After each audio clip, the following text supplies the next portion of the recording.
Galukot-lukot man guys. What's up guys? Dito na naman kami sa aming fishing adventure. Ayos yung mga pamangking ko yan. Ayan, sila kasama ko ngayon sa ating Panak! adventure fishing natin. Ayan guys. Time check tayo, alas 2:30 ng madaling araw. So, ayan. Ayan na yung huli namin oh. Ayan na oh. Oh. Tsaka yung mga isdang banak.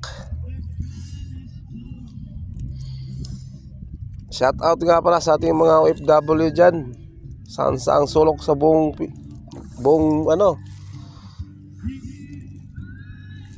Australia. Oh, mga Shout guys. out. Wala na ito sa camera. Tawid ka sa kabila, tawid ka. Dito, tawid ka rito. Tawid dito, tawid ka tapos. Oh, yan. May lumusot, tumalon pa. Dako ni, dako. Nasulod sa bulsa. Ikot mo. Guys, oh. Nahirapan sa kalisod. Pag malaki, mahirap tanggalin. Lusot lang yan. Madulas lang yan. Kaliskis eh.